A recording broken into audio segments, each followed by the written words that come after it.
Many of our people do not remember the days before our endless suffering began.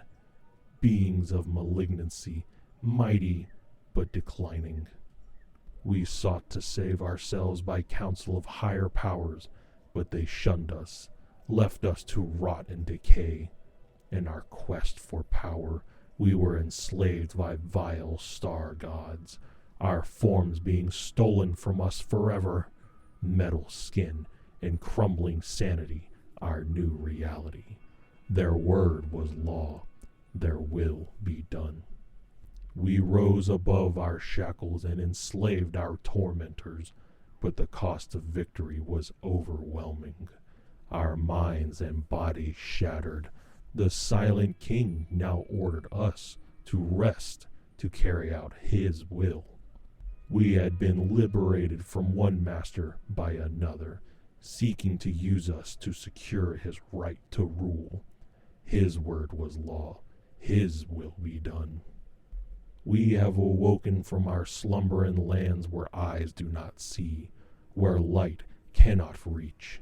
My people regain more of their strength with each passing moment. There are no star gods here, no false kings to rule us.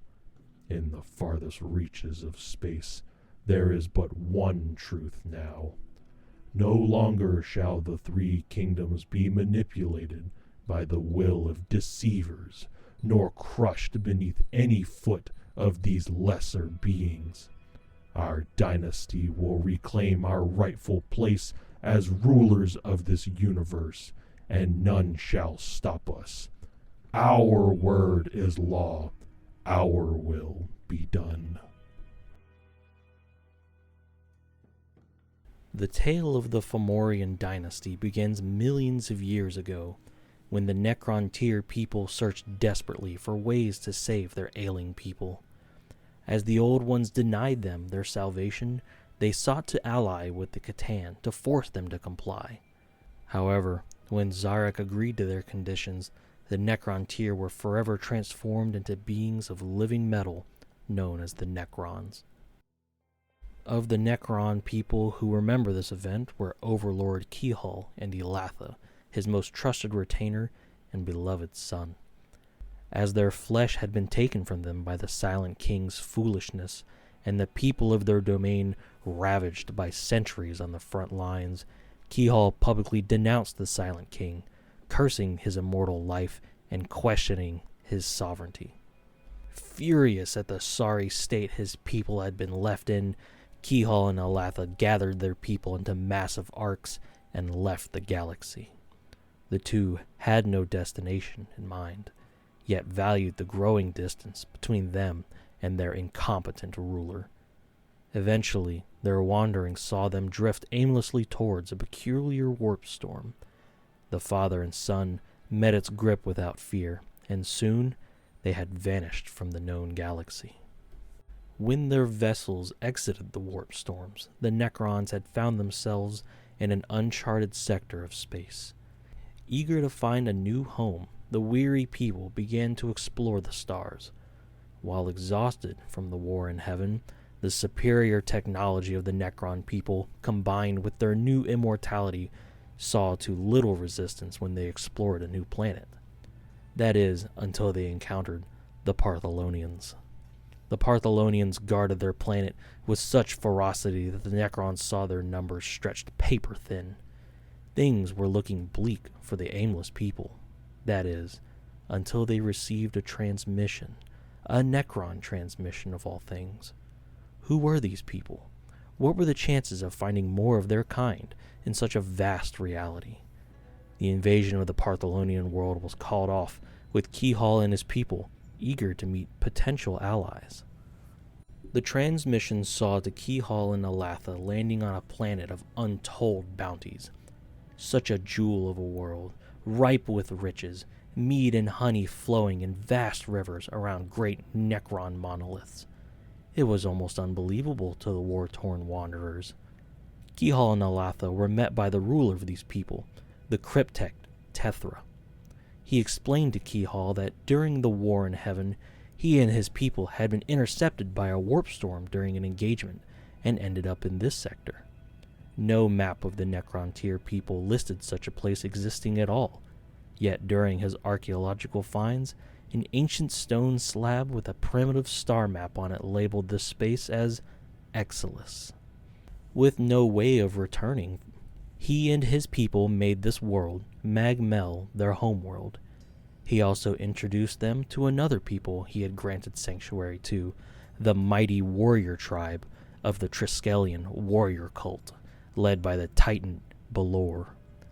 Elatha explained their journeys and their predicament to the Cryptek, who listened intently. Tethra agreed to take in Cichol's people under the condition that Cichol assume leadership, as was his right as overlord and his place as Cryptek. However, the warrior king Balor protested this action, stating that Cichol's sovereignty stems from the authority of the vile Catan and the accursed Silent King. Many hours of deliberation ensued, with compromises coming and going. Eventually, an agreement was made between the nobles. Elatha, Tethra, and Balor were each to be a king of their own people, with Cichol, the Lord of Lords, mediator and arbiter of all courtly affairs. And so, the descendants of Cichol, the kingdom of Mag Mell, and the Triskelion warrior cult were of one unified people. The warrior cult's Triskelion heraldry was repurposed into a banner for all of the people of Mag Mell, now known as the Fomorian Dynasty. With peace between the tribes, it was now finally time to rest after centuries of war.